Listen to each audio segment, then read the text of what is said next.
Le monde inconnu. C'est toujours avec un plaisir renouvelé que nous vous retrouvons tous les mardis dès 23 heures dans le cadre de cette émission pour partager avec vous tout ce qui relève de la métaphysique, de la spiritualité, de l'occultisme. Et ce soir, nous parlons de l'occultisme du caractère, idiotie, ruse et sagesse. Et pour ce, nous avons le privilège d'être avec le célèbre professeur Herman Neglipot, à qui je dis bonsoir. Bonsoir Georgette Mbomé, un bonsoir renouvelé à tous les téléspectateurs également pour une autre rencontre ce soir. Autant le dire, pour essayer de voir si on va pouvoir aller à la hauteur de la tâche. Oui. Voilà. D'accord. Et tout de suite, nous allons prendre la direction de la technique pour prendre la première partie de la chronique.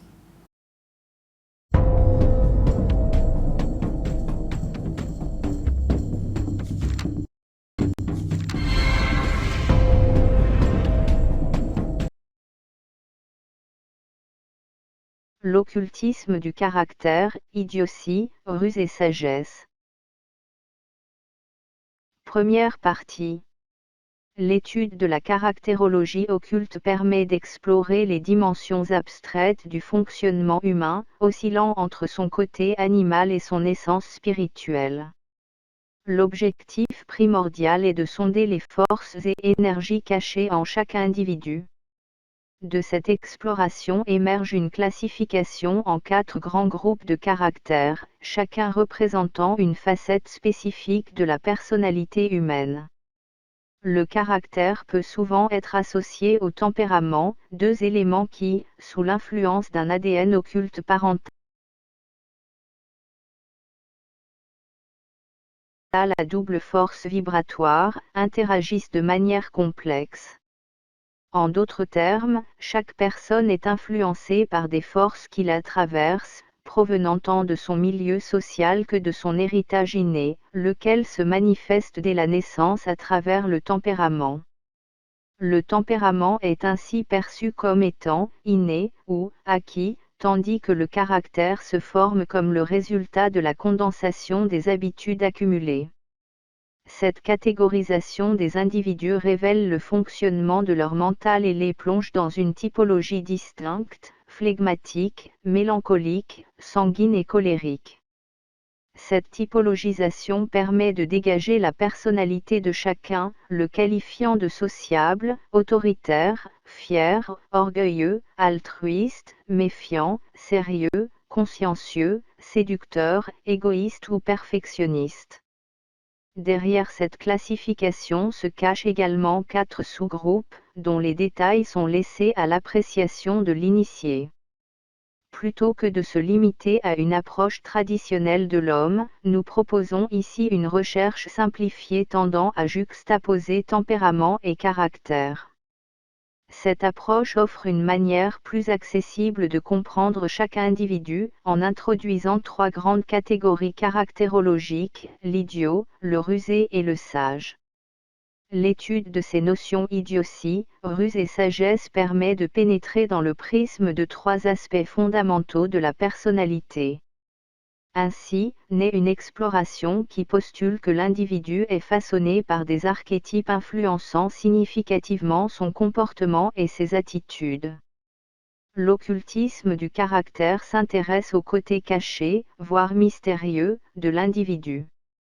Il vise à explorer les méandres de l'âme humaine à travers le prisme de ces archétypes, pour distinguer l'idiotie, la ruse et la sagesse, 3 forces énigmatiques qui, une fois décryptées, éclairent notre compréhension de la personnalité, révélant des aspects fascinants et parfois déconcertants de la nature humaine.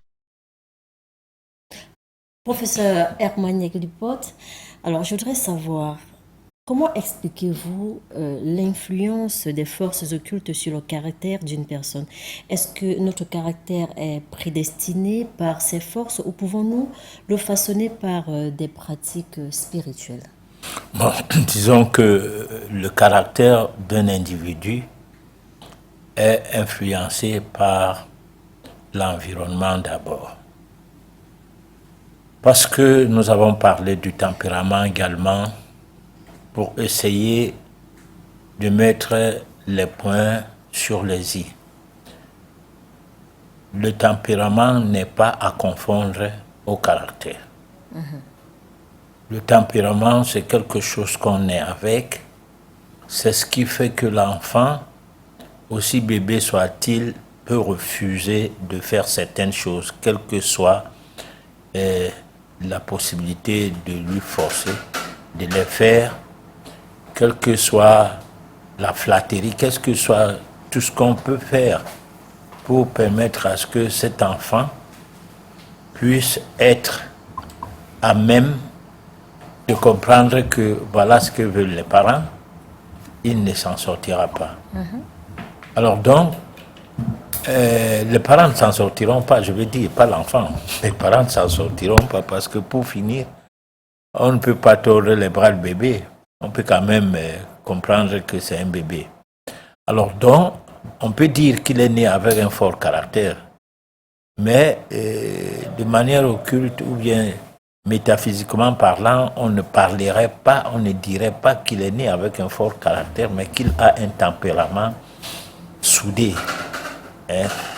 Alors de ce fait, le caractère, lui, il est influencé par l'environnement, d'abord parental, l'environnement sociétal, le quartier, et les milieux scolaires. En fait, tout peut venir des habitudes, de la somme des habitudes, c'est-à-dire de la répétition des mêmes choses, le fait de vouloir imiter les autres, le fait de vouloir faire comme les autres, finit par donner un sens de vie allant dans le sens de ce qu'on appellerait caractère. Alors là, on est influencé, on n'est plus soi-même à 100%, on est ce que veut la société, ce que veulent les parents, ce que veulent tout le monde. Maintenant, cette condensation de ces habitudes, bonnes ou mauvaises, vont définir votre caractère. D'accord. Voilà. Mais le caractère peut aussi être influencé par un ancêtre, professeur. Bon, alors si nous disons que le côté parental est concerné par nos caractères, c'est déjà quelque chose qui concerne une famille. Bon, par exemple, vous allez remarquer en vivant avec des gens qui portent le même nom, Mbok, Nyek, ou je ne sais pas moi, Kamdem. Bon, c'est comme si ces gens sont nés dans le même milieu, sont de la même famille, parce que ces personnes-là, la façon de fonctionner de ce genre peut être semblable. C'est-à-dire quand on rencontre un Kamdem, un Nyek, quelque part, le côté tempérament semble obéir ou semble donner réponse à ce qu'on dirait tous les Nyeks sont pareils. Tous les Kamdem sont pareils.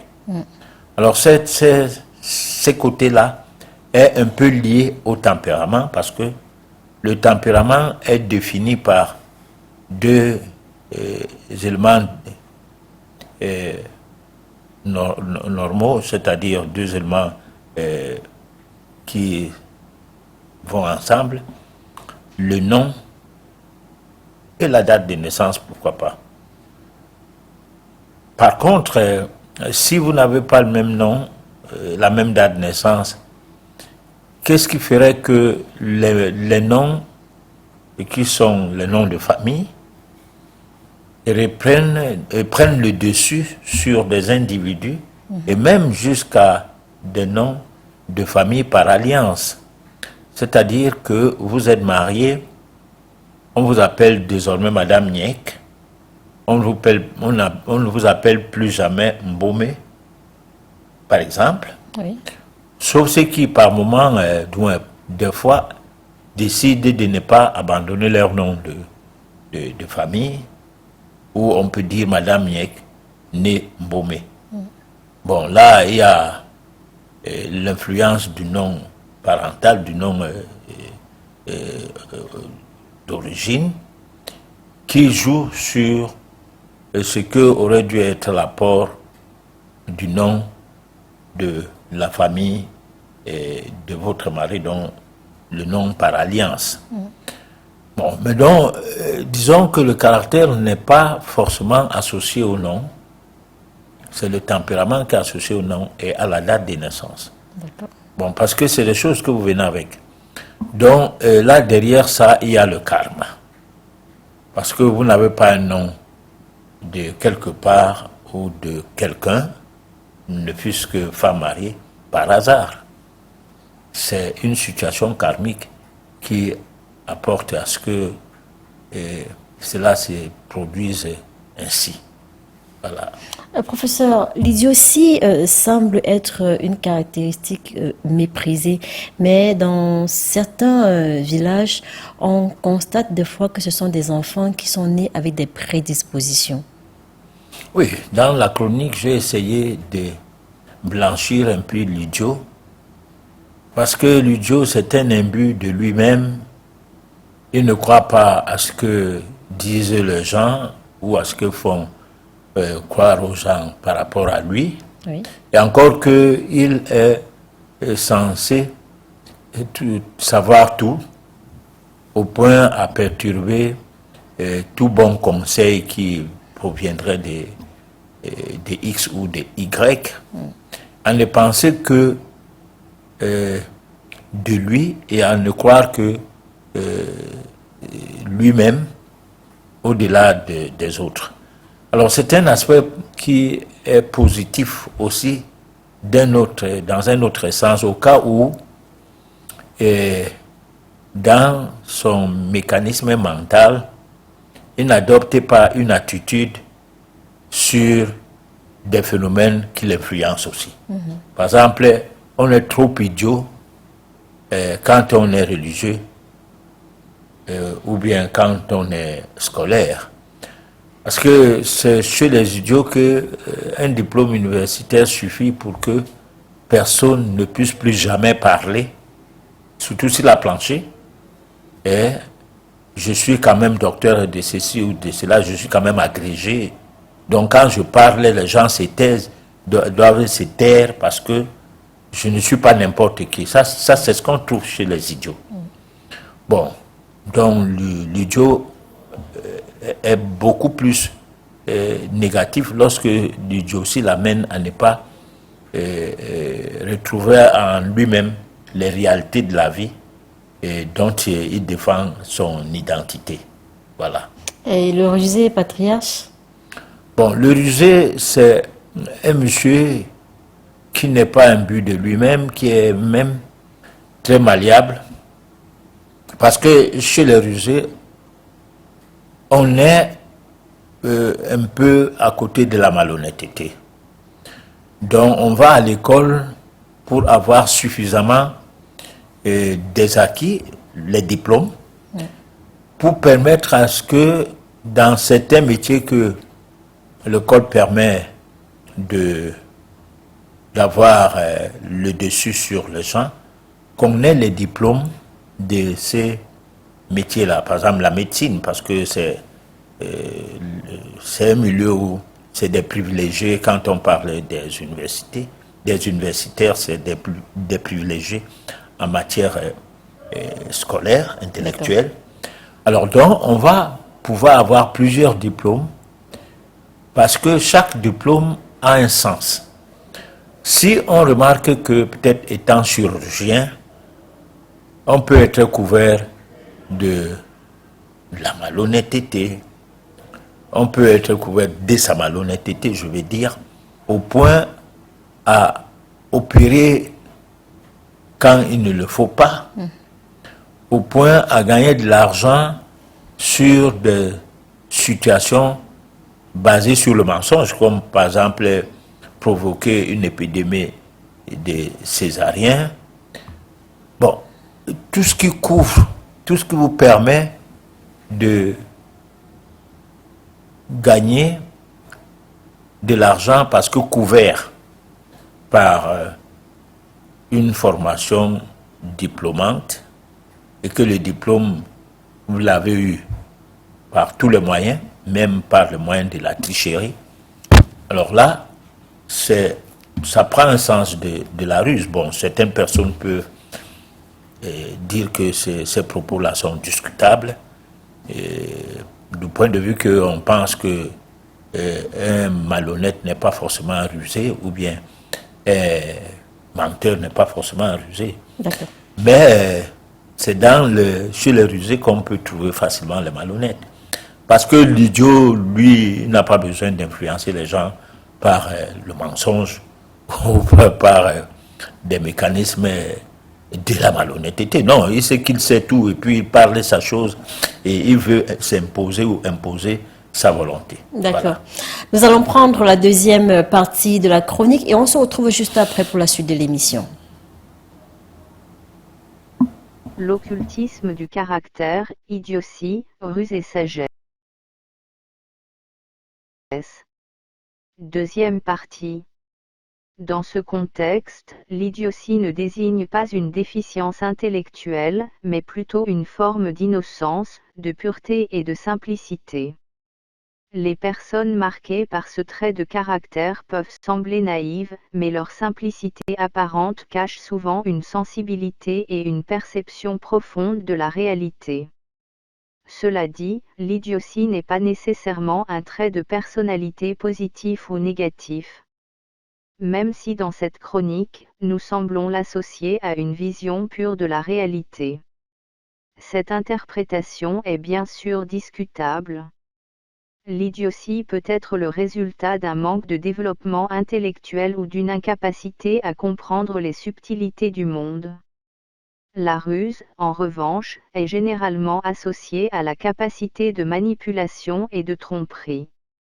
Toutefois, dans le cadre de la caractérologie occulte, elle est également vue comme une forme d'intelligence subtile, de raffinement et de discernement, souvent utilisée à son propre avantage. Les personnes dotées de cette caractéristique savent naviguer avec habileté dans les situations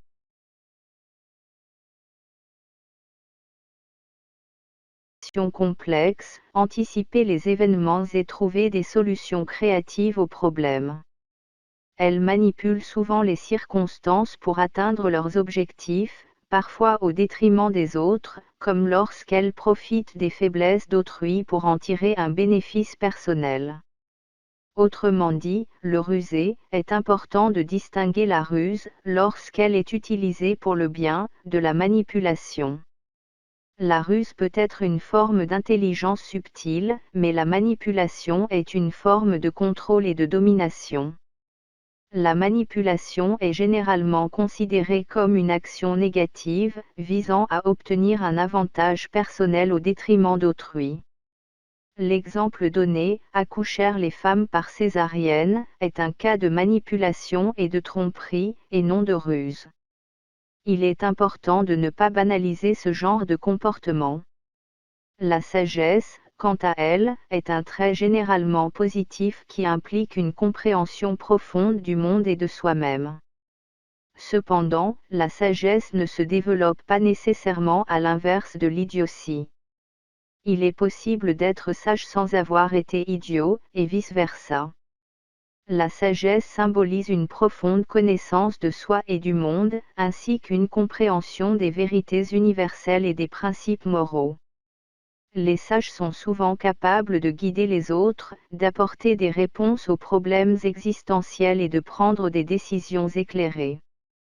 Leur sagesse est le fruit de l'expérience, de l'intégration des leçons de la vie, et de leur capacité à voir au-delà des apparences pour saisir l'essence des choses. Toutefois, leur esprit, souvent complexe et difficile à formater, nécessite une approche plus subtile pour atteindre une compréhension approfondie. Ces trois aspects de la personnalité ne sont pas nécessairement isolés, et les individus peuvent présenter des combinaisons variées de ces archétypes. Par exemple, une personne peut allier la sagesse d'une connaissance intuitive, la ruse nécessaire pour naviguer dans des situations complexes, et une certaine certaines doses d'idiotie, offrant ainsi une vision pure et non conventionnelle de la réalité. En définitive, la caractérologie occulte offre une perspective fascinante et nuancée de la nature humaine, mettant en lumière les multiples facettes de la personnalité et explorant la manière dont ces traits interagissent pour influencer le comportement et le destin des individus.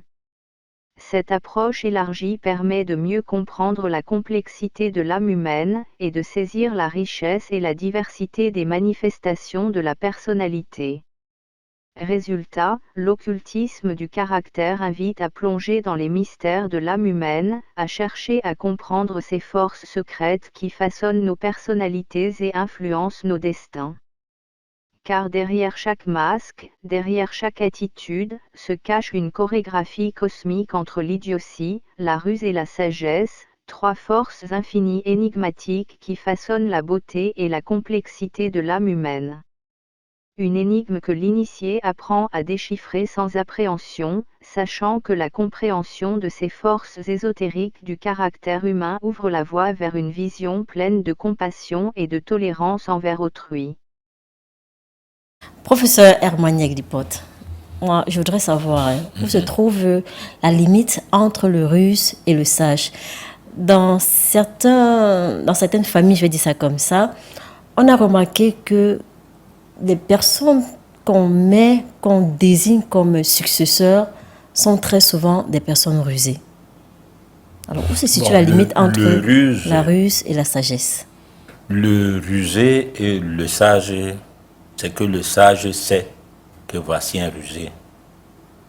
Mais le rusé ne sait pas que c'est un sage. Parce que c'est quand on est sage qu'on peut, si on le veut, faire l'idiotie. C'est-à-dire se comporter comme un idiot. Et quand on est sage, on peut se comporter comme un rusé.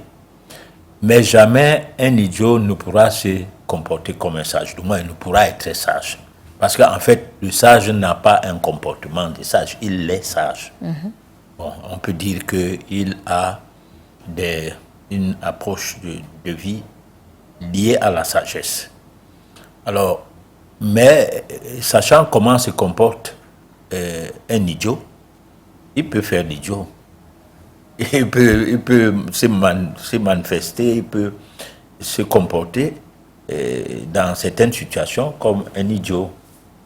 D'accord. Pour essayer de se mêler ou de se mettre dans la mêlée sans toutefois qu'il soit marginalisé. Il peut aussi jouer le rusé parce qu'il sait comment ça se passe avec le rusé. Mais le rusé, l'idiot, ne peut pas se mettre dans la peau d'un sage parce que là, c'est une autre dimension qui est parfois karmique, qui est une réponse de ce que seraient les vies successives, les expériences acquises au cours de ces vies, et qui aujourd'hui fait qu'on est au-dessus de la mêlée. Et c'est là qu'on trouve beaucoup de gens qui créent sans avoir besoin, sans avoir été à l'école, et qui ne se permettent pas le luxe d'élever leur ego au point à vouloir faire croire qu'ils sont au-dessus de ces deux groupes de typologie, de caractères inférieurs à la sienne. Voilà. D'accord. Professeur Hermaniek Dipot, en tant que guide spirituel, quel conseil donneriez-vous à une personne qui se sent piégée entre l'idiotie et la ruse, mais qui aspire à la sagesse?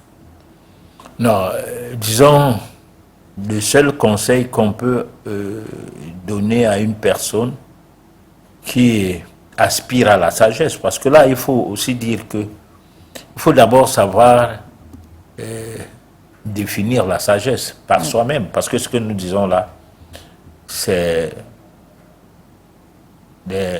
une approche que les gens suivent et qui peut, c'est-à-dire cette approche peut ne pas apporter assez de réponses convaincantes à ces personnes qui nous suivent. Ces personnes peuvent se dire que bon, nous avons le plateau, on peut se permettre de dire les choses qui nous plaisent, quand bien même ce n'est pas le cas. Parce que le thème de ce soir, ça a été demandé par un téléspectateur qui voulait savoir c'est qui le sage, c'est quoi la sagesse. Bon, je ne sais pas si à la fin de l'émission, la personne va réagir et nous dire si nous avons été à la hauteur de ce qu'il attendait, parce qu'il n'y a pas de la bêtise à vouloir savoir quelque chose porté sur un sujet qui vous tient à cœur. C'est que vous avez un début de réponse. C'est comme les questions qu'on pose en interview. D'accord, mais voilà. Je peux revenir sur la question, professeur Emmanuel Lipote. Oui. Comment faire la différence? La différence, c'est que le sage, c'est que il n'est pas sage. D'accord. Il cherchait à devenir plus sage encore. C'est comme disaient certains philosophes, tout ce que je sais, c'est que je ne sais rien. Bon, pendant ce temps, on est admiré par son entourage et sans que cela ne puisse apporter un brin d'ego à vous qui êtes admiré. D'accord. Bon. Donc, mais par contre, le rusé, c'est qu'il ne sait pas assez de choses parce que à manipuler les gens, il lui faut un savoir nécessaire pour y arriver. C'est comme les fémans. Si on peut leur donner les possibilités de faire leurs pratiques à travers une certaine formule, par exemple, un certain langage, comment te comporter devant une personne qu'on veut escroquer par le langage, par l'écoute de la personne, par son écoute. Alors, ce serait une bonne école pour des rusés. Ça ne sera pas une bonne école pour les sages. Parce que si on ouvrait une école, comment pratiquer le fémania, et quelles sont les méthodes qu'il faut pour pouvoir dire quelques récits, quelques histoires à quelqu'un pour qu'il vous donne de l'argent. On ouvrait cette école aujourd'hui, beaucoup de personnes rusées seront inscrites à cette école, sauf les sages et les idiots. Si les idiots seront inscrits à cette école, c'est qu'ils sont un peu portés à voir comment améliorer aussi leurs conditions de vie, tout le temps un peu d'eux, parce que l'idiot ne doute pas de lui. C'est ça, de bien fonder de ce caractère-là, c'est-à-dire il est tout au moins quelqu'un qui reconnaît qu'il sa vie dépend de ce que son identité ne doit pas être négligée. Voilà. Professeur Emmanuel Lipote, dans la société africaine moderne où les valeurs traditionnelles sont parfois mises à l'épreuve, comment préserver cette sagesse face aux défis de la ruse et de l'idiotie qui semblent souvent valorisés? Non, il n'y a pas chez le sage un défi. Non. Lorsqu'on est sage, on n'a pas de défi. Parce que c'est comme une personne qui mène une action professionnelle par vocation. Oui. Ce n'est pas l'argent qui l'intéresse ou le salaire qu'on lui donne. Ce qui l'intéresse, c'est de se sentir en paix avec lui-même. Ce qui l'intéresse, c'est d'être, comment dirais-je, d'être à la solde de la collectivité qui attend de lui. C'est ce qui l'intéresse. Ce qui ne l'intéresse pas, c'est qu'il soit admiré par la collectivité, non. Parce qu'il n'est pas porté à ce niveau par l'ego. Il n'a pas d'ego. Il a essayé d'avaler son ego. Il mène des actions en tenant compte du fait qu'il a un rôle à jouer et que ce rôle l'interpelle. D'accord. Voilà. Professeur, est-ce qu'un enfant peut naître idiot et le papa l'amène à devenir sage? Bon, alors là, pour que l'enfant, parce que là, moi, je porte une expérience sur ce qui est passé sous mes yeux, pour qu'un enfant quitte de l'idiotie à la sagesse, je crois que ce n'est pas facile. Parce que même quand on parlait de formation initiatique, un enfant idiot fait quoi dedans? Il n'a pas besoin de ces formations. Parce que quand bien même il peut se retrouver que ça lui passe par la tête de voir qu'est-ce qu'on fait dans ce genre de formation, son attitude sera plus critique par rapport à ce qu'il reçoit comme théorie, parce que toutes les formations commencent par la théorie et la pratique vient après. Alors son attitude sera un peu critique dans le sens que ces choses devraient être pratiques que d'être théoriques, comme pour dire que donner un sens à un chauffeur d'automobile, pas seulement par le fait de lui donner la voiture, et ne pas lui parler de la route, des panneaux de signalisation et tout. Hein? Vous lui donnez seulement la voiture, comment la conduire. C'est que vous avez été un bon, disons, guide. Bon, toutes les choses commencent par la théorie. Alors l'idiot n'aime pas trop de théorie. Les idiots se sont mis dans la peau de suivre du moins des écoliers, des élèves, je ne sais pas moi, des universitaires, ayant constaté que la société est primée par ce développement intellectuel. Mais intellectuellement, c'est des gens limités. Bon, limité, pourquoi? Parce que il n'est pas là pour chercher beaucoup de choses à l'école, il est là pour chercher les diplômes. Et puis le diplôme lui permet de défendre sa thèse de ce que personne ne sait plus que lui. D'où le fait de dire qu'il est imbu de lui. Voilà. D'accord. Comment on situe le sage et le rusé? Comment faire la différence entre les deux? Moi, je voudrais bien comprendre, un professeur. Est-ce qu'on peut être rusé sans être sage? Les deux vont de pair, non, professeur? Ouais, bon. Là, on prend la sagesse de manière littéraire. Hein.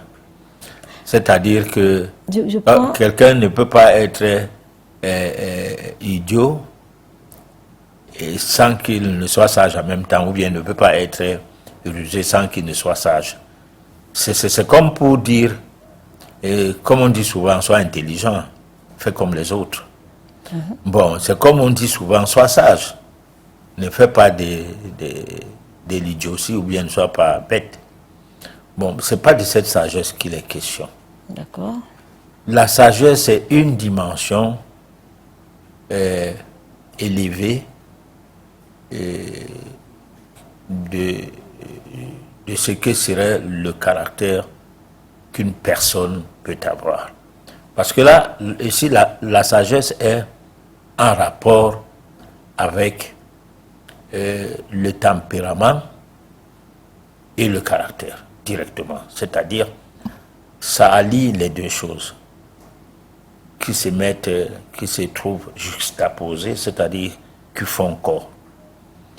Parce que le tempérament peut être que vous êtes brut, ou bien que vous êtes social ou sociable, ou que vous êtes,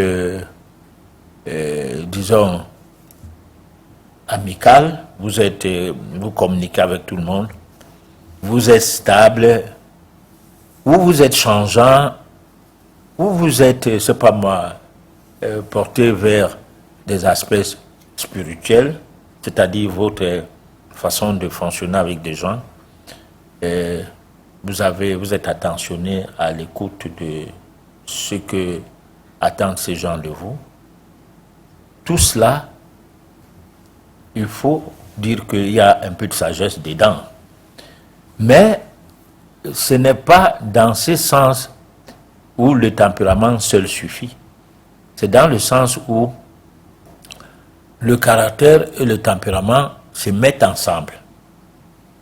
Et ça fait en sorte que vous vous donnez une autre dimension de fonctionnement, tant du point de vue intellectuel, du point de vue classique, du point de vue physique, que du point de vue métaphysique. D'accord. Voilà. Professeur Emmanuel Lipote, lorsqu'on a un enfant qui n'est pas, je veux dire entre parenthèses, qui est idiot, professeur Emmanuel Lipote, qu'est-ce qu'il faut faire? Est-ce qu'il faut l'écouter? Est-ce qu'on a raison de tout le temps lui crier après, voilà, tu es ceci, tu es idiot, tu es feignant, tu es... Parce que des fois, nous sommes africains, on a souvent constaté que des fois, ce sont des enfants qui sont dotés d'une capacité spirituelle très élevée. Sauf que des fois, les parents n'arrivent pas à discerner cela. Et à force de crier sur l'enfant, de le cogner, cela part.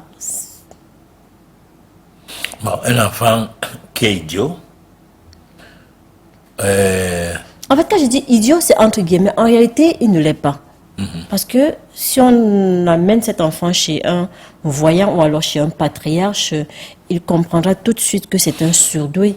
Ils ont leur manière à eux de s'exprimer que seuls, parfois, des initiés peuvent comprendre que cet enfant a des valeurs élevées. Bon, disons que les enfants, depuis le bas âge, doivent être... on doit avoir un suivi, surtout les 7 premières années. Oui. Parce qu'il y a des enfants qui sont comme des journalistes qui racontent tout ce qu'ils voient, qui font tout le Congo-ça qu'il faut. Et parfois, ce n'est pas des enfants qui sont portés à aller vers les gens et s'assied dans son coin, avec ses petits yeux, voit des choses, écoute les choses, et dès que un de ses parents vient, il raconte tout ce qui s'est passé à l'absence de ce dernier. Bon, alors ce caractère peut aller jusqu'à un certain âge. Maintenant, est-ce que cet enfant deviendra journaliste? Non, pas forcément. À un moment donné, il n'est plus dans ça. Il ne s'occupe plus de ce qui se passe. Ça avait un rapport avec, pour lui, la découverte de l'environnement, la découverte du monde dans lequel il est, et le fait de s'attacher à ce que font les aînés l'amenait à faire des reportages. Et après, ça devient une routine, il ne sait plus de quoi il en est question ou de quoi il faut continuer à faire ces reportages. C'est devenu une routine. Maintenant, qu'est-ce qu'on peut penser de l'enfant quand il pense déjà qu'il est majeur? Et qui, hier, on avait l'impression que c'était un enfant doux, calme, et qu'aujourd'hui, ce n'est pas la même chose. D'abord, il y a le facteur des petits noms que nous donnons aux enfants, qui sont des noms usuels, et qui portent par routine certaines vibrations à l'enfant. Un petit nom Poupina pour les filles, un petit nom, je ne sais pas moi, Chouchou, je ne sais pas. Tous ces petits noms-là peuvent donner une certaine façon de fonctionner à l'enfant jusqu'au moment où son vrai nom devient usuel, c'est-à-dire son nom officiel. Et c'est quand son nom officiel devient usuel que sa vraie personnalité se met à jour. Et derrière cette vraie personnalité, ses agissements aussi vont y coller. Et là, vous aviez perdu du temps à élever un monsieur qui sera tout à fait le contraire de ce que vous attendiez de lui. Parce que vous n'avez pas donné la chance à ce que son nom usuel prenne dès la base pour que vous découvriez qui c'est très rapidement. Et entre-temps, ce nom n'a pas été étudié. C'est juste un nom qu'on l'a donné comme ça. Parce qu'on l'a vu à la télévision, oui, les acteur de films, les bandes dessinées. Voilà, des choses comme ça. Voilà. Ça veut dire qu'on ne devrait pas appeler les enfants par ces petits noms choux. B. Ah, c'est pas...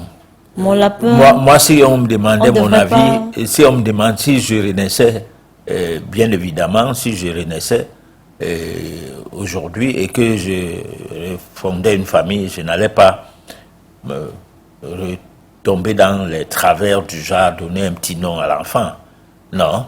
Je lui appelle par soit son prénom, si je juge que... Ou alors par son nom directement. Ou par son nom, directement. Mais appeler l'enfant par son nom peut être difficile parce que vous pouvez avoir le même nom de famille pour tous tes enfants.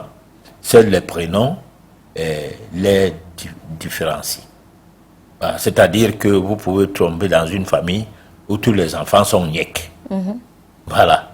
Maintenant, quand on appelle Niek, on ne sait pas qui doit venir. Mais professeur Armani-Lupol, il y a le nom du père, il y a le nom même de la mère. Il y a le nom du père, ça peut être Kamganyek. Oui, mais c'est ce que je dis donc. C'est ce que je dis donc. Il faut appeler l'enfant par son nom. C'est-à-dire, si par exemple, il n'y a pas le prénom des Blancs, un des noms du père et du grand-père forment deux noms. Bon, comme les autres ne sont pas tous les grands-pères, de par le nom qu'on a donné à l'un, bon, on lui appelle par le nom du grand-père. Pour qu'il soit distinct, pour qu'il soit appelé. Parce que sinon, quand on dit Niek, tout le monde va tourner la tête et on ne saura pas de quel Niek dont il est question. C'est là où les prénoms agissent. Voilà. Donc, on ne devrait pas appeler nos enfants par de petits noms. Oui, des petits noms là sont des petits noms pour le rendre petit toute sa vie. Un nom, c'est un nom. Si on appelle le chien Loulou, tu changes son nom, on ne saura plus si c'est de lui qu'il est question. Bon, l'être humain est confronté à une situation où tu es à l'école, c'est là que tu vas connaître ton nom. Parce que tes camarades ne savent pas comment tu t'appelles, comment on t'appelle à la maison. D'accord. Nous allons prendre la réflexion et l'évocation.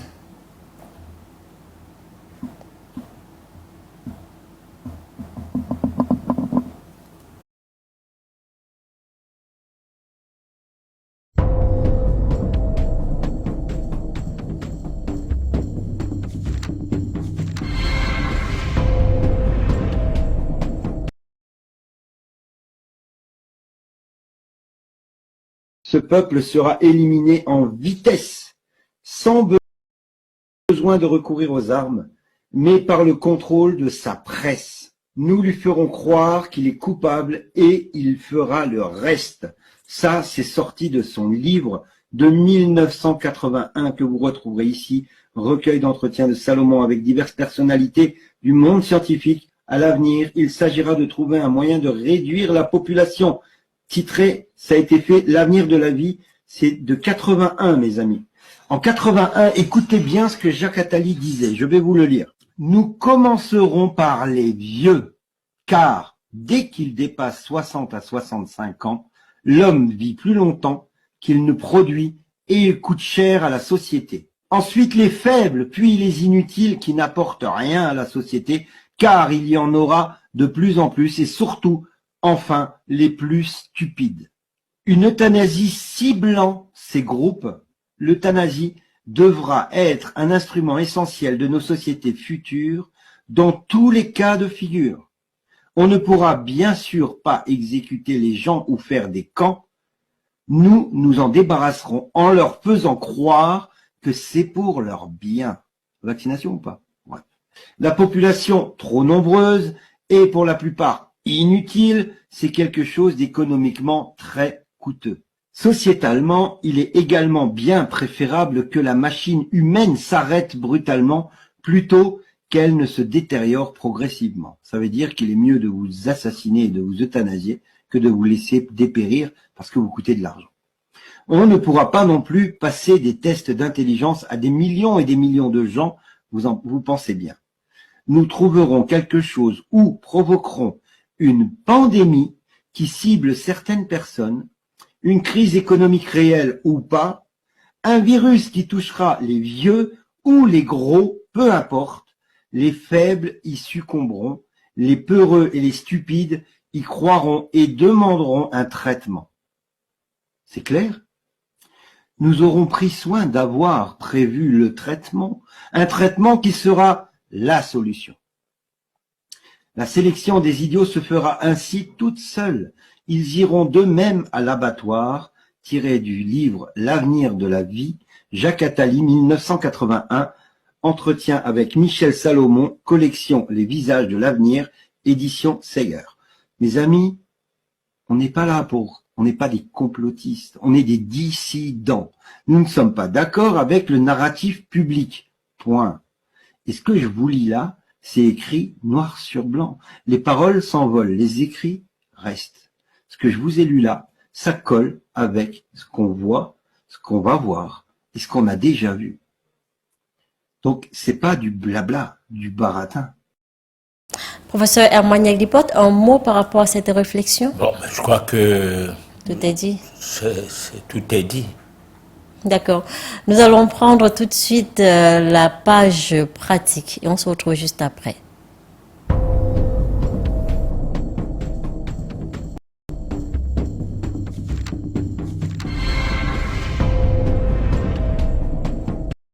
Ça nous a tués comment?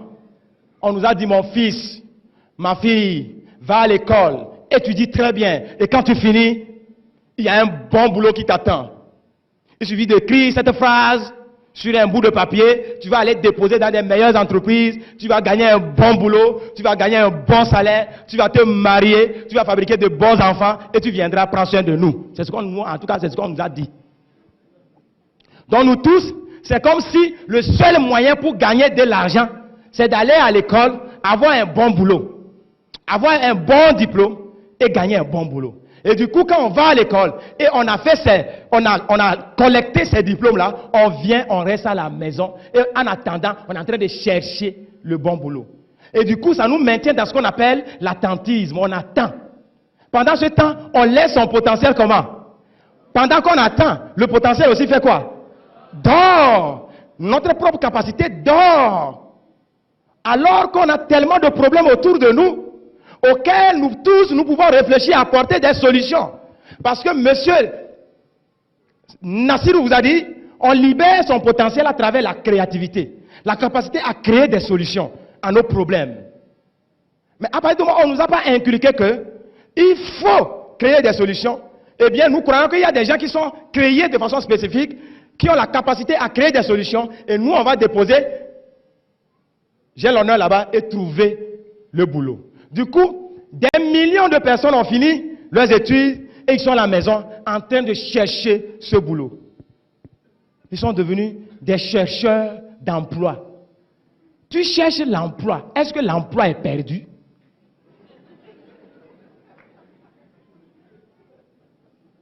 Au lieu qu'on forme, excusez-moi, au lieu qu'on forme des créateurs d'emplois, les créateurs de solutions, les créateurs de travail, on forme des chercheurs d'emploi. Donc du coup, beaucoup d'entre vous, les parents, vous avez dépensé des millions pour l'éducation de vos enfants, ils ont fini, ils sont revenus à la maison, ils deviennent encore une charge à la maison. Puisqu'on lui a dit, il faut trouver un bon boulot. Au lieu qu'on lui inclut qu'il a toutes les capacités, quand il finit l'école, s'il n'a pas trouvé le boulot, il n'a qu'à créer lui-même son propre boulot. Et on attend. Oh, mesdames et messieurs, quand tu attends, tes problèmes aussi t'attendent. Tout simplement parce qu'ils font preuve de créativité. Ils sont plus entreprenants.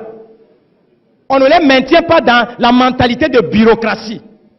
Entre-temps, je suis allé au Nigeria pour voir un peu comment la mentalité se passe là-bas. Parce que moi aussi, je suis africain francophone, 100%. Mais ma mentalité a changé très tôt. C'est ça qui a fait la différence. Alors quand je suis allé au Nigeria surtout, mesdames, j'étais choqué. J'étais même aigri au début. Je vois l'étudiant, suivez attentivement, l'étudiant nigérian vient en classe en voiture 4x4 new, pas acheté au port. Hey, le premier jour quand j'ai vu, il dit, hey, parfois moi je pose la question, are you a student? Il dit, ah, pourquoi tu poses cette question? What is your secret? Quand tu lui poses la question, quel est ton secret? Il va te dire, hey, one leg in school, another leg in business. Notre mentalité ici, notre culture ici, notre philosophie, l'éducation qu'on nous a donnée très tôt, c'est qu'un pied à l'école, l'autre pied se trouve où? Dans les affaires. Et c'est ce qui me permet, moi étudiant, ce n'est pas papa qui m'a acheté la voiture, moi étudiant, je peux m'acheter ma propre voiture, neuve. Mais chez nous ici, quelle est la mentalité? Two legs in school, bien collés, c'est-à-dire 2 pieds à l'école, bien collés.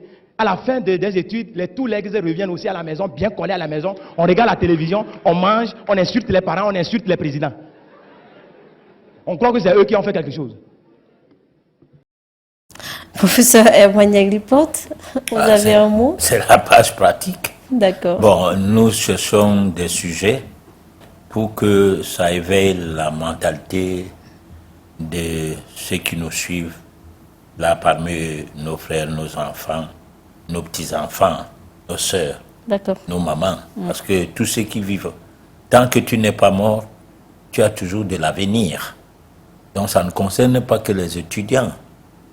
Bon, ça concerne tout le monde, voilà. D'accord. Chers téléspectateurs, c'est votre moment. Vous avez la possibilité de participer à l'émission en nous envoyant les messages au numéro qui s'affiche au bas de l'écran. On va prendre le SOS téléspectateur.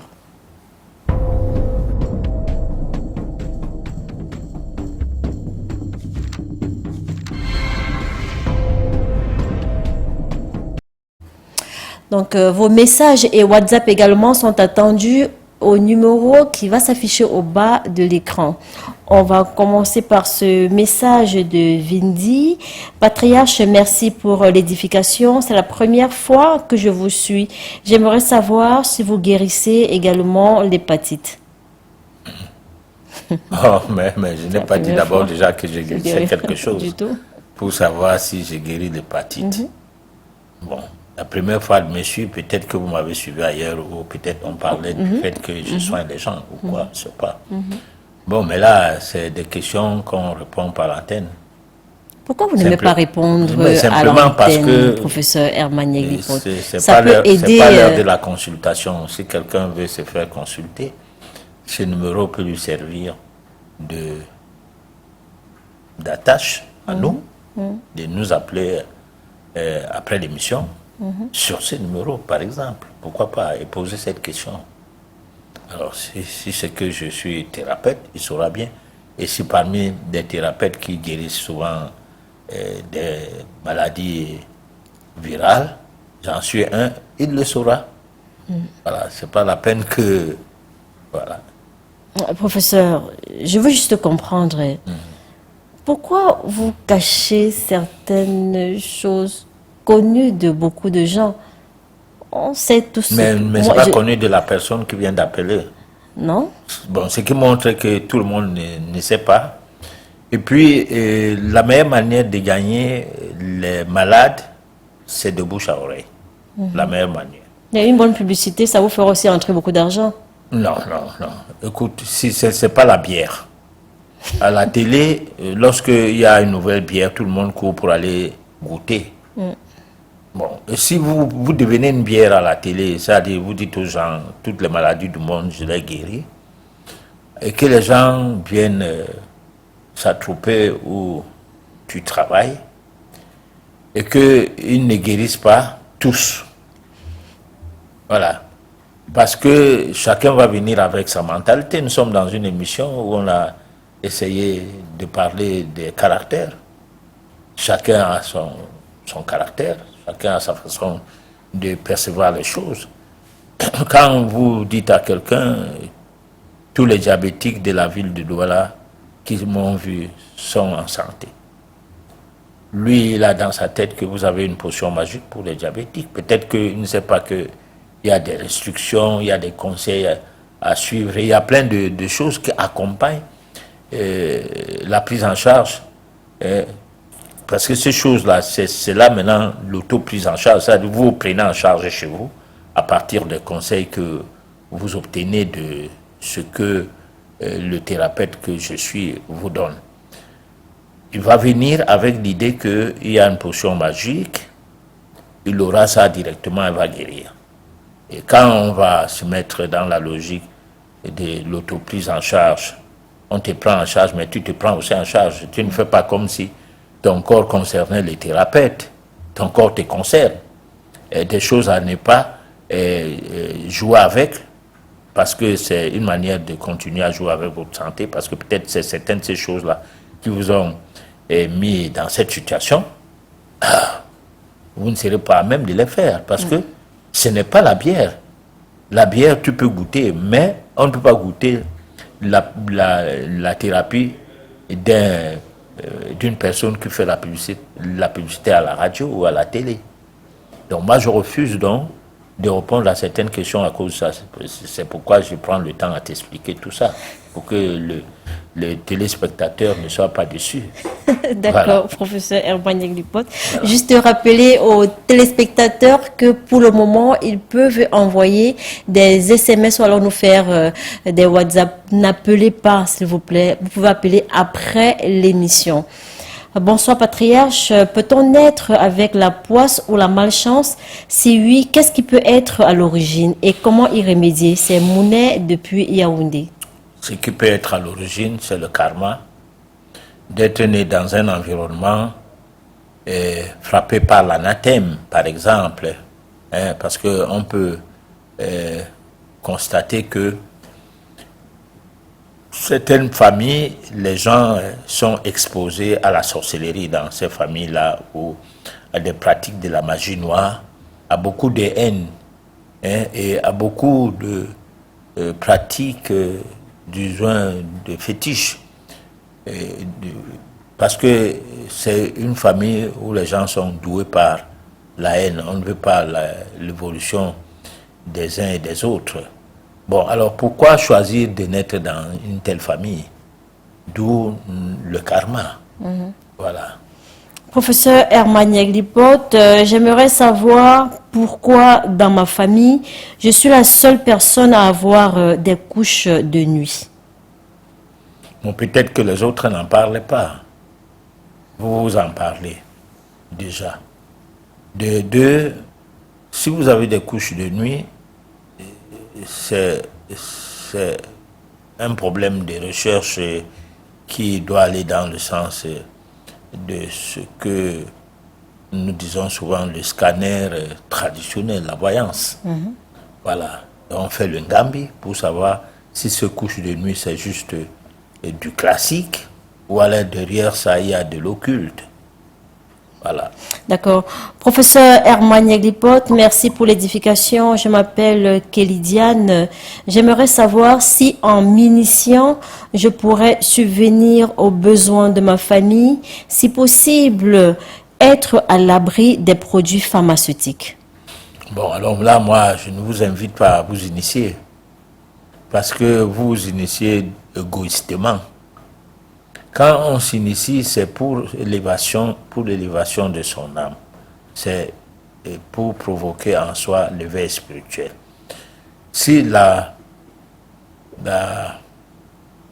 disons, l'envie à ce que cet éveil spirituel se produise en vous, la suite, vous verrez. Parce que si vous avez l'éveil spirituel, si vous avez atteint le niveau spirituel d'éveil nécessaire comme un bon disciple, votre maître va vous guider vers la possibilité de donner des réponses à tout ce qui peut arriver à votre entourage. Et cela ne nécessitera pas que vous vous inscrivez dans la logique de commencer le cours d'éveil spirituel parce que désormais le sorcier ne pourra plus vous atteindre, vos enfants n'échoueront plus aux examens, et tout ça. Si quelqu'un vous raconte des histoires comme ça, c'est qu'il ne vous aide pas. Parce que c'est bien vrai que si vous avez atteint un niveau d'éveil spirituel élevé, rien de ce qui est du point de vue matériel ou du point de vue immatériel, donc métaphysique, ne vous échappera point. Mais de quelle manière? Parce que si vous êtes dans l'avidité, vous ne pourrez pas vous profiter des cours d'éveil spirituel jusqu'à être élevé. Parce que vous aurez besoin de brûler les étapes et avoir une possibilité d'atteindre des objectifs qui ont été à la base de vos idées ou de l'idée qui vous a amené à s'inscrire dans la logique d'une telle formation. Rien n'ira dans ce sens. Tout doit se passer calmement, avec le déterminisme de voir votre âme évoluer. Vous deviendrez le maître, ou vous deviendrez un maître, je veux dire. Et étant un maître, ça veut dire que vous aurez de la maîtrise. Et quand vous avez la maîtrise, c'est par rapport à quoi? Par rapport au matériel, par rapport à l'immatériel, c'est-à-dire vous avez une maîtrise métaphysique, du domaine métaphysique, c'est que vous maîtrisez également la matière. Parce que tout vient de l'abstrait, tout vient de l'irréel, tout ce qui est réel ne corrobore qu'avec... voilà. D'accord. Prochain message sur le plateau, c'est Tchakounte Niala. Je pense que veuillez éviter d'appeler pour le moment, s'il vous plaît. Envoyez juste des messages. Les appels se font hors antenne. Alors, on prend ce message de Tchakounte depuis Niala. Je pense que malhonnête est accompagné par la ruse. Selon moi, si tu n'es pas rusé, tu ne peux pas frapper une personne. C'est vrai, professeur? Oui. D'accord. On prend ce message qui n'est pas signé. Est-il possible qu'on attache le cerveau de quelqu'un pour qu'il souffre mentalement de l'insomnie toute sa vie? Si oui, comment débloquer cela? J'en souffre depuis 14 ans. Oui, bon, mais il est possible que tout soit fait. Tout comme il est possible de résoudre tout genre de problèmes, de se mettre à l'abri de toutes sortes de difficultés. Mais cela n'est pas évident pour toutes les personnes qui sont censées souffrir de ce genre de choses. Bon, donc moi, je pense qu'il faut faire trop attention, voilà. Professeur, dans ce cas, est-ce que cette personne peut vous appeler en antenne peut-être pour vous expliquer exactement le problème pour qu'ensemble vous voyez ce qu'il y a vraiment lieu de faire? Parce que oui, bon, mais écoute, les gens qui veulent échanger avec nous peuvent le faire à tout point de vue, parce que pour le peu qu'ils jugent qu'on peut les apporter des conseils et que nous sommes à la hauteur, parce que si quelqu'un pense qu'on n'est pas à la hauteur de lui apporter des conseils, c'est déjà une réponse qui va directement en lui, en rapport avec son cœur. D'accord. Voilà. Et lorsque le cœur te parle, il faut écouter. Voilà. Ok. S'il vous plaît, professeur, une potion magique contre la faiblesse sexuelle. Je vous regarde depuis l'extrême nord. Bon, là, on n'a pas une potion magique contre la faiblesse sexuelle là maintenant. Parce qu'il y a certaines faiblesses sexuelles qui sont dues à du fait qu'on est pressé de passer à l'acte. Bon, ou bien on est influencé par son vis-à-vis. Et là, vous n'êtes pas, vous n'avez pas de la maîtrise.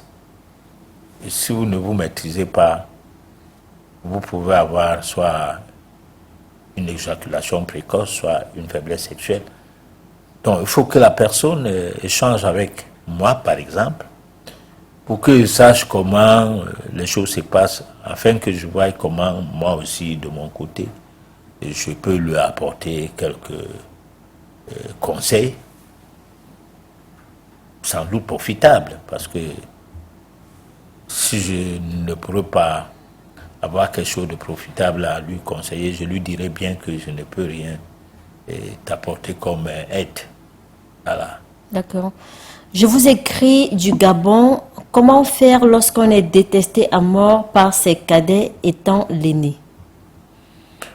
Bon, alors quand on est détesté par ses cadets étant l'aîné, il ne faut pas se mêler de leurs choses.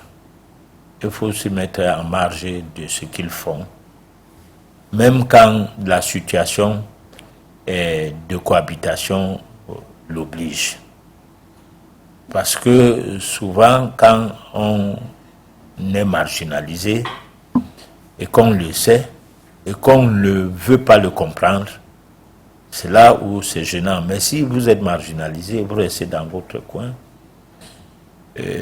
à un moment donné, les gens qui vous marginalisent comprendront que vous avez compris le jeu et c'est eux qui, à un autre moment, auront besoin de vous, surtout lorsque vous êtes aîné.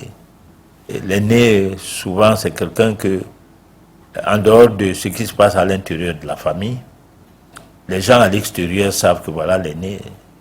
Et souvent, c'est vers lui que tout le monde vient pour poser des questions ou pour poser des problèmes concernant votre famille.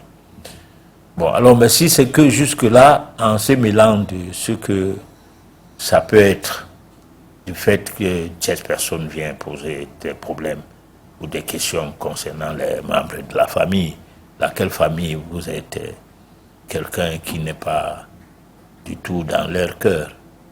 Alors, ne parlez pas du mal contre vos frères et sœurs. Dites tout simplement que le problème tel que pose, vous allez réfléchir avec eux pour voir ce qui en sortirait. Et si on attend cette réflexion qui ne vient jusqu'à ce qu'elle ne vienne jamais, ne dites pas, non, dites que nous sommes toujours en train d'étudier ce dossier avec eux. Voilà.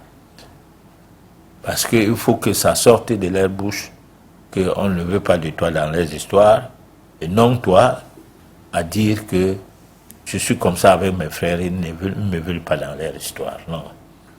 Voilà. Pourtant, ce n'est pas toujours facile, hein, parce que des fois, les cadets, là, vraiment, ils vous poussent à bout. Hein. Surtout quand ils savent que vous avez, comme on dit au quartier, vous avez un peu et que, voilà, ils ont toujours besoin de plus pour faire on ne sait quoi. Des fois, c'est même pour faire des choses qui, voilà, qui ne concourent pas à leur propre bien. On va aller en boîte, on va aller par-ci, par-là. C'est pas toujours facile de garder le calme devant les cadets. Bon, mais lorsque on est avec les cadets qui ont fait leur camp, de manière à te laisser seul dans ton camp. Il faut se comporter comme le père. Bon, alors tu ne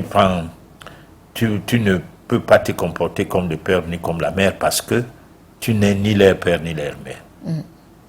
Bon, si la bagarre s'enclenche, on ne va pas dire qu'on tape le père ou on est en train de taper la mère. On est en train de taper son égal, entre guillemets, puisque vous êtes tous les enfants d'un même père, d'une même mère. D'accord. Alors, à un moment donné, c'est très compliqué, surtout si tu n'as pas la force physique d'agir de façon à se faire respecter lorsque la violence arrive à un seuil, au seuil de l'insupportable. Bon, moi, je pense que c'est difficile de se taire, de se calmer, de consommer la marginalisation, mais c'est aussi mieux que cela se passe comme ça parce que ça protège la famille, ça vous protège, ça les protège également. Voilà. Professeur, j'aimerais faire le Ngambi. Comment faire pour vous rencontrer? C'est Sinwat, oui, qui vous envoie ce message. Il a déjà un moyen.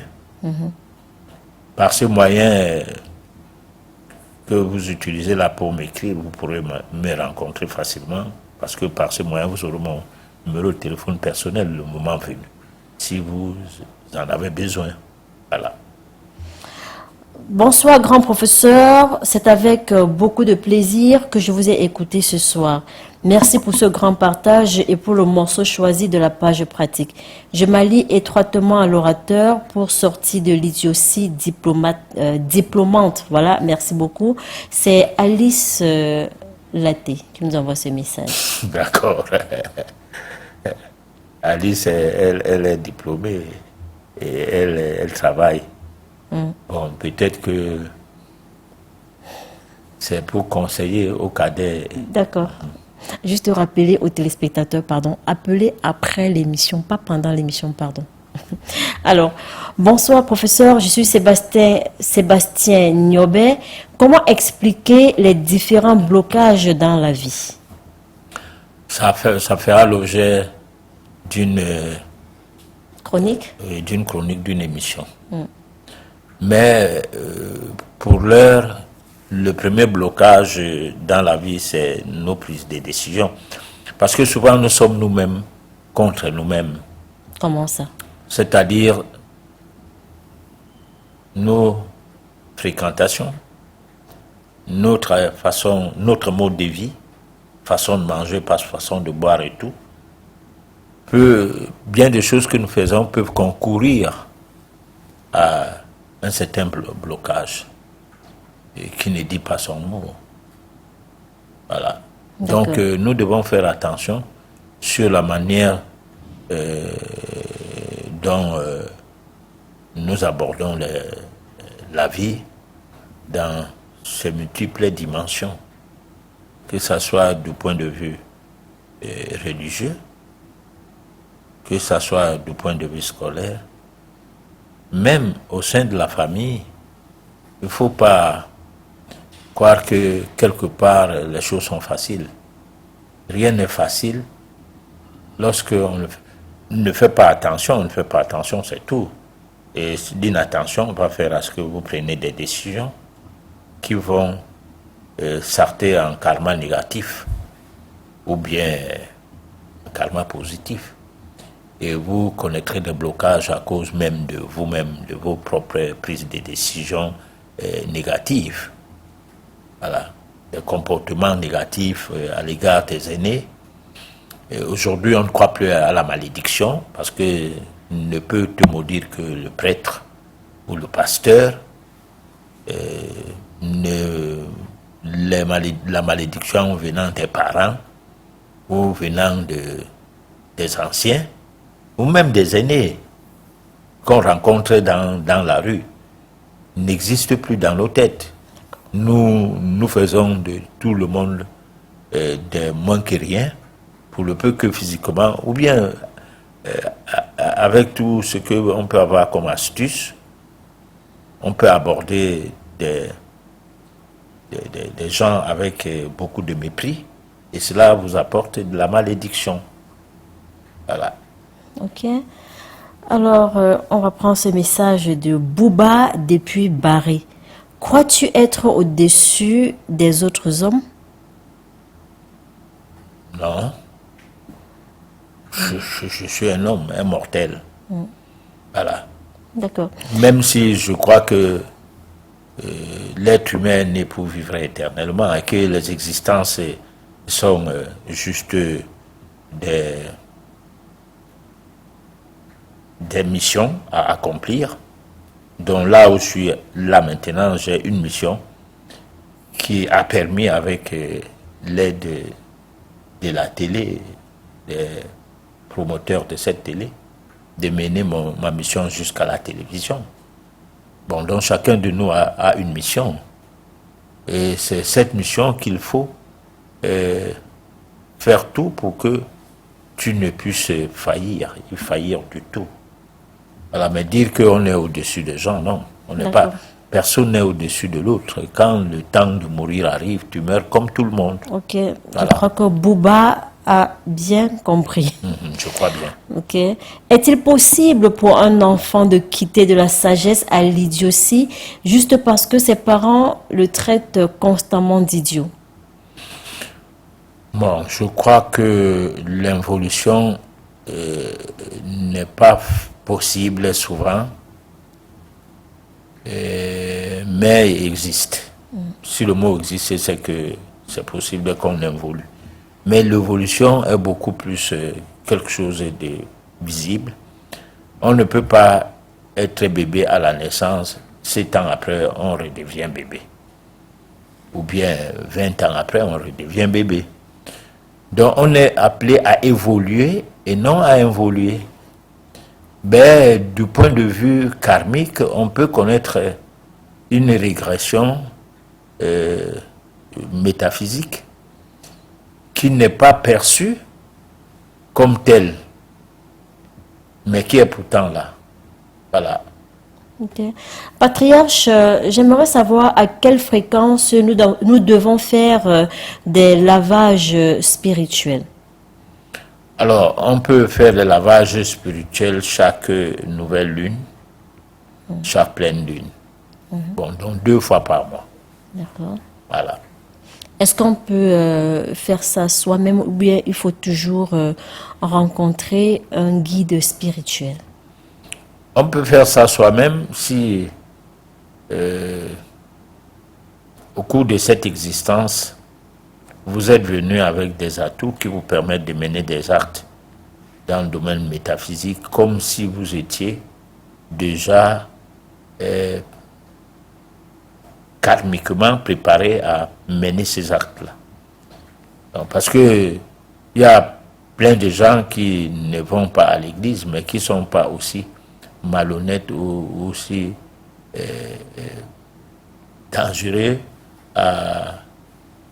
en vivant avec par rapport à ceux qui sont à l'église tout le temps et qui n'ont pas pu bénéficier d'un changement, d'un quelconque changement, quoi, de mode de vie, malgré tout ce qu'on parlait dans ce milieu, malgré toutes les prières qui se passent dans ces milieux, ils sont restés sans grand changement du point de vue spirituel.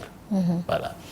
Professeur Herman Yaglipot, je suis rentrée de la France, ça fait 2 ans aujourd'hui, parce que je voulais investir dans mon pays, le Cameroun. Mais là, je vous assure, j'ai mis beaucoup de millions dans mes affaires, mais rien ne marche.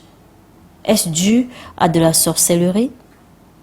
Ça, on ne peut pas le savoir d'emblée. On le saura après avoir fait une étude de son cas. Et là, on va se prononcer comme des personnes qui se prennent au sérieux. Parce que si je me prononce là maintenant, c'est que je ne me prends pas au sérieux. Pourquoi? Parce que il faut bien qu'il soit prouvé que ce que je vais dire corrobore avec ce qui se passe dans sa vie vraiment. Voilà. Mais aussi, peut-être dire aux gens qu'avant d'ouvrir une entreprise, il y a toute une étude. Oui, bon, il y a ce qu'on appelle une étude métaphysique de faisabilité. Tout comme on fait l'étude du marché. Oui. Il y a aussi la création d'une entreprise nécessite d'abord déjà d'avoir le nom de l'entreprise et de la date de naissance de l'entreprise. Donc on doit se dire que mon entreprise va porter tel nom et sera inaugurée tel jour. Voilà. Même si cette inauguration ne nécessite pas l'attroupement, ça doit être la date de naissance de l'entreprise. Et maintenant, on peut, à partir de là, faire une étude de vie métaphysique de l'entreprise pour aider à ce qu'on sache si c'est une entreprise qu'on veut pour une longue durée de vie ou c'est juste une entreprise qui va mourir après quelques étapes, quelques cycles. Voilà. D'accord. On prend ce message de Serge qui voudrait savoir si une femme vampire peut se mettre en couple avec un homme non vampire. Mais oui. Comment ça? Mais on ne sait pas si la femme est vampire quand on la voit. Je crois que les seules créatures ou bien les seules existences qui sont un peu un genre, c'est les sirènes. Parce que quand on voit une personne qui a la forme d'un poisson vers le bas, Oui. et que vers le haut, c'est un être humain, une dame. Alors ça pose des questions que s'il faille même que je vive avec celle-là, je vais vivre comment avec. D'accord. Oui, mais c'est vrai que tout de suite comme ça, à l'œil du mortel, on ne voit pas, mais les initiés savent que cette personne, elle est sorcière, elle est vampire. Du coup, le mari qui ne connaît rien, est-ce qu'on ne pourra pas la nuit comme ça l'absorber? Non, de toute façon, si vous êtes marié d'une femme qui est vampire, c'est un aspect karmique qui a un sens dans votre vie. Le sens, c'est que cet aspect karmique-là est une dette que vous aurez à payer.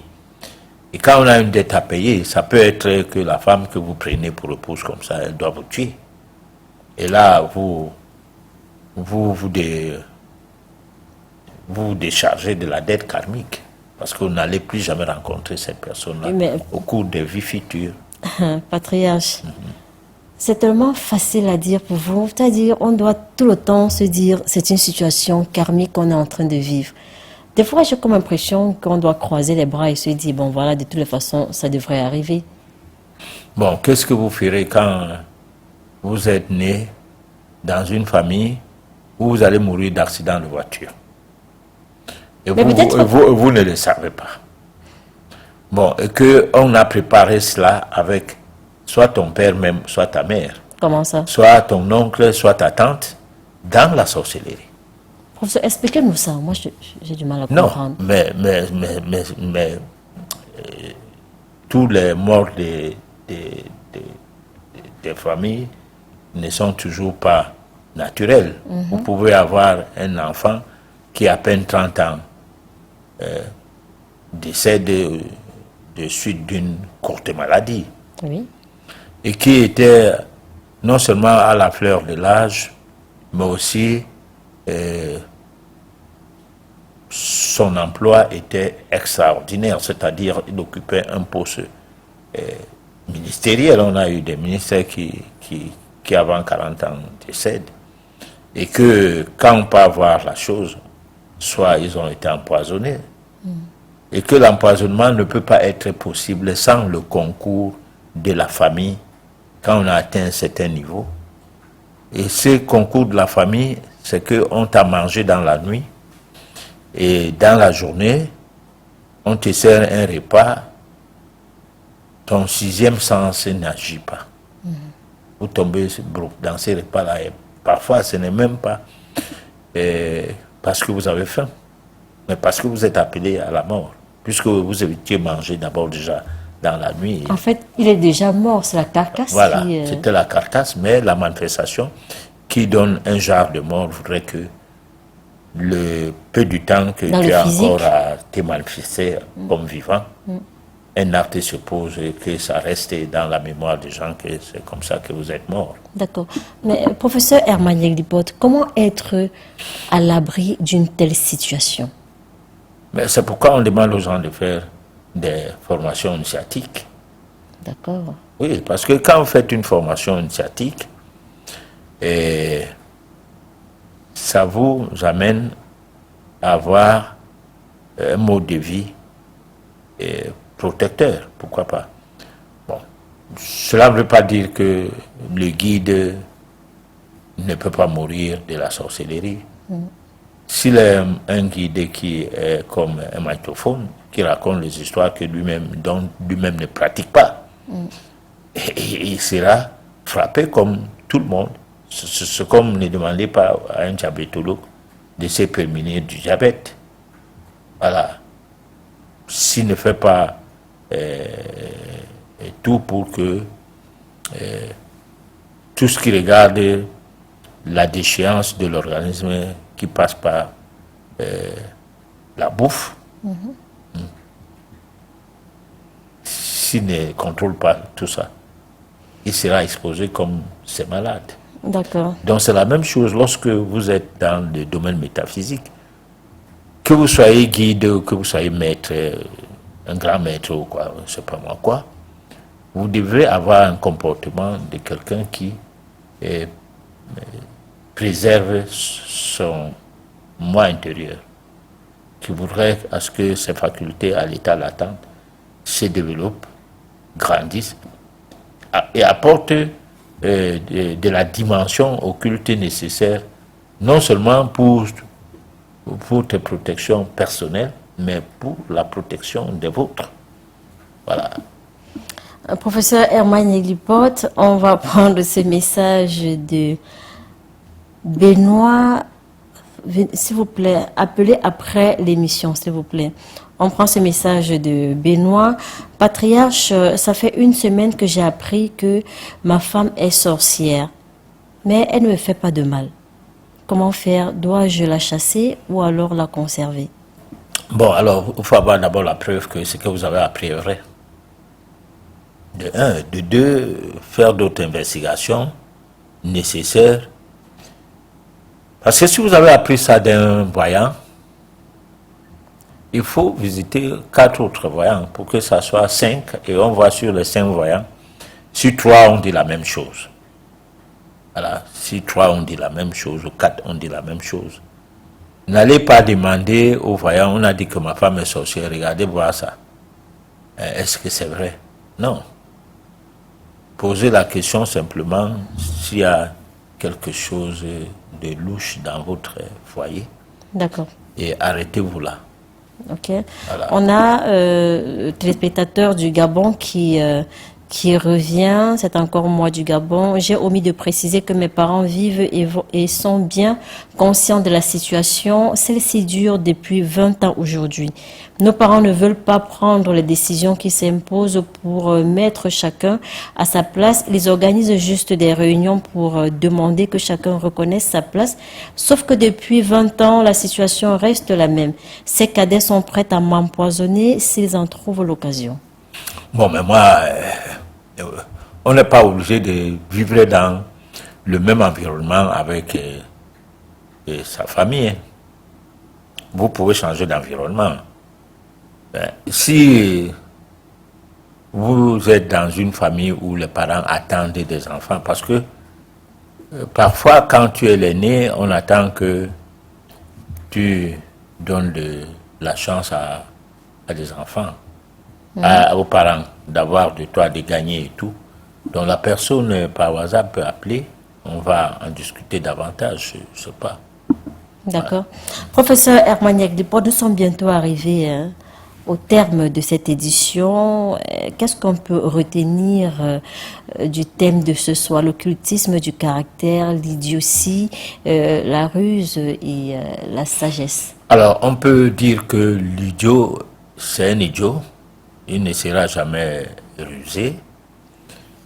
Ou alors, en faisant l'école va l'aider à devenir rusé parce que l'université, c'est le temple de la ruse. Voilà. On fabrique les rusés à l'université. C'est pour cette raison que les gens, quand ils vont, ils attendent qu'à la sortie de l'école, qu'ils trouvent du travail. D'accord. Bon, maintenant, avec les rusés, il faut bien comprendre cela de par le fait qu'ils sont beaucoup intéressés par les diplômes et surtout des diplômes qui produisent de l'argent. C'est-à-dire qui permet d'avoir l'argent facilement et sans contrôle de ce qu'on fait exactement. Maintenant, les sages sont souvent les gens qui n'aiment pas trop de réciter les cours. Donc, ils ne sont pas trop intéressés par l'école. On le connaît chez les enfants à la maison qui n'aiment pas l'école et qui, quand on les suit minutieusement, on comprend que ne comprennent rien là-bas parce que c'est des choses préétablies. Et le sage, ce qui est préétabli, ne lui permet pas d'être comprenant, mais apprenant. Et en tant qu'apprenant, il ne s'y retrouve pas. Voilà. Professeur, nous sommes arrivés au terme de l'édition de ce soir. Un dernier mot? Bon, un dernier mot, c'est que nous attendons l'apport des téléspectateurs pour la prochaine édition. Si quelqu'un aura une idée d'un thème que nous devons étudier, et on va essayer de l'étudier, élaborer pour que mardi prochain, on soit encore ensemble ici. Une astuce peut-être pour l'enfant? Au-delà de ce que nous-mêmes, on peut aussi avoir à proposer. D'accord. Bon, il n'y a pas d'astuce parce que on ne peut pas dire à quelqu'un qui est idiot de ne plus être idiot par le biais de ne plus boire l'alcool ou bien de manger trop d'oignons ou bien de prendre le pitacola. Il sera toujours idiot. Voilà. D'accord, merci professeur Herman Lipote.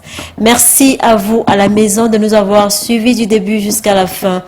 Vous aussi à la maison pour nous appeler, pour pourquoi pas, pour échanger avec nous, pour nous parler de vos problèmes. Nous sommes là prêts à vous écouter. Voilà. Donnons-nous rendez-vous mardi prochain lorsqu'il sera 23h. D'ici là, portez-vous bien.